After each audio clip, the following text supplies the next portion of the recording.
Voilà, frères et sœurs, une partie des choses que vous ne voyez pas durant la préparation de la messe, le prêtre s'habille. Il revêt des ornements, des vêtements liturgiques qui sont consacrés spécialement pour la célébration de la messe. Ça peut être aussi pour les laudes, ça peut être pour l'adoration eucharistique. Selon les besoins, il doit s'habiller d'une manière. Mais il y a une chose que le prêtre revêt toujours, c'est l'aube. Voici une aube, par exemple. Vous avez un vêtement liturgique blanc avec quelques petites décorations en bas et le prêtre se revêt de l'aube. Il est possible, selon la tradition de l'Église, que le prêtre peut mettre avant un amite, un vêtement blanc, carré. Mais ce qui nous occupe, c'est cette aube que je viens de vous présenter. Vous avez bien vu, il est de couleur blanche. L'aube vient du latin alba. Dans les religions, l'exercice rituel est compris comme une imitation de l'action divine. Celui qui s'y livre, surtout le prêtre ou l'officiant, est tenu à une pureté rituelle, souvent symbolisée par des vêtements blancs. Ainsi, les tisserands d'Israël confectionnent pour Aaron et pour ses fils des tuniques de fin lin trissé, un turban de lin fin, des calottes de lin fin, des caleçons de fin lin retors, des ceintures brochées de fin lait retors. Exode chapitre 39, versets 27 à 29. Dans le Nouveau Testament, le vêtement blanc est surtout le signe de la résurrection, de la vie nouvelle, que nous procure le mystère pascal. Chez les 4 évangélistes, les anges de la résurrection apparaissent en aube. L'ange du Seigneur descendit du ciel et vint rouler la pierre sur laquelle il s'assit. Il avait l'aspect de l'éclair et sa robe était blanche comme neige. Matthieu 28, verset 3. Ou encore Marc 16, verset 5. Ou encore Saint Jean, verset 20, chapitre 20 du moins, verset 12.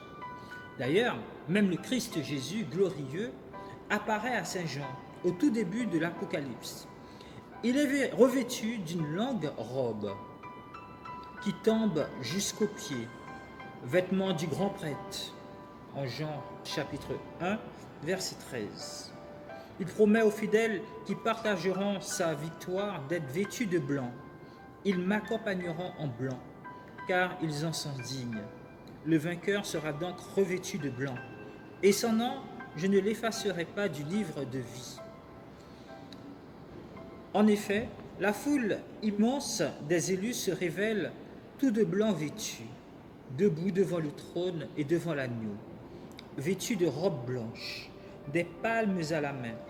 Ils crient d'une voix puissante, le salut à notre Dieu qui siège sur le trône ainsi qu'à l'agneau. On explique à Saint Jean que ces gens revêtus d'aube sont ceux qui viennent de la grande épreuve. Ils ont lavé leurs robes et les ont blanchis dans le sang de l'agneau. C'est pourquoi ils sont devant le trône de Dieu, le servant jour et nuit dans son temple. Et celui qui siège sur le trône étendra sur eux sa tente. Quand paraîtra l'épouse prête pour les noces de l'agneau, sa beauté est faite de blancheur.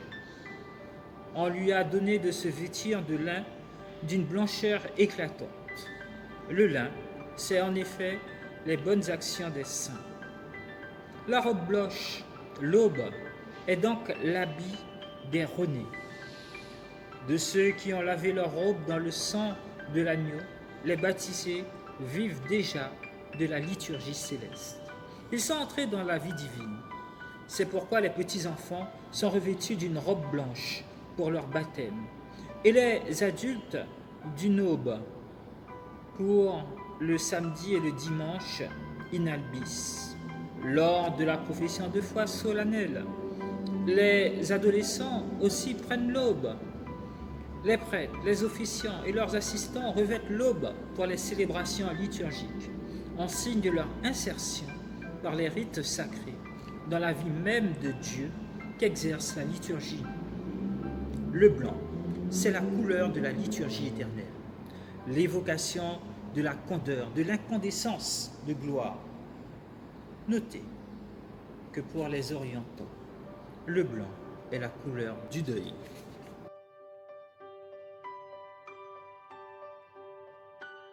Ensuite, voici un nouveau vêtement, l'étole. L'étole vient du latin stola ou du grec stolé. C'est le vêtement de dessus.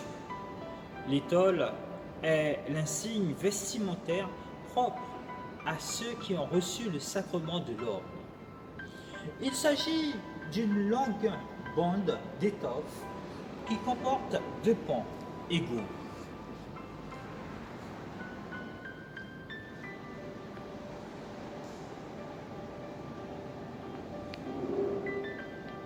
Elle est assortie aux couleurs liturgiques des autres vêtements du culte. L'évêque et le prêtre la passent derrière le cou et laissent pendre parallèlement les 2 bandes sur le devant. Le diacre, lui aussi, porte une étole, mais il la porte en bandoulière à partir de l'épaule gauche et une pointure de couture ou un nœud situé vers le bas lie les 2 pans de telle manière que l'étole traverse en diagonale tout le corps, devant et derrière. À l'origine, l'étole semble n'avoir été qu'un linge servant à essuyer la bouche, à éponger la sueur ou les larmes, une sorte de mouchoir que les latins nommaient orarium, de os, c'est-à-dire bouche. Le mot en vint à désigner l'insigne liturgique qu'on a dit. Les Grecs l'adoptèrent dans sa transcription orarion, tandis que les Latins, pour des raisons qui nous échappent, préféraient la stola ou étole. L'étole se porte au-dessus de l'aube. Maintenant, regardons un nouveau vêtement liturgique. Il s'agit de la chasuble. En latin, casula. En fin de compte, qu'est-ce qu'il est ce vêtement? C'est un vêtement qui est de dessus et que l'on enfile par la tête. Le mot aurait pour origine casa, qui signifie maison. En effet, la chasuble, qui enveloppait complètement celui qui la portait, évoquait une maisonnette ou une tente. C'était au 1er siècle, un vêtement de dessus à l'usage profane. Pour les cérémonies liturgiques, une casula spéciale était utilisée. Peu à peu, elle devint le vêtement propre au clergé, sans être réservé à tel ou tel ordre. Même les acolytes la portaient. Ce n'est qu'assez tardivement que la chasuble devint l'ornement réservé aux prêtres et aux évêques pour la célébration de la messe. Le prêtre reçoit la chasuble au cours de la cérémonie de son ordination, après l'onction des mains. La chasuble se met au-dessus de l'aube et de l'étole. C'est le vêtement normal du célébrant à la messe. Lors d'une concélébration, le célébrant principal au moins la porte. Revêtu de la chasuble, le prêtre endosse le Christ en la personne de qui il agit.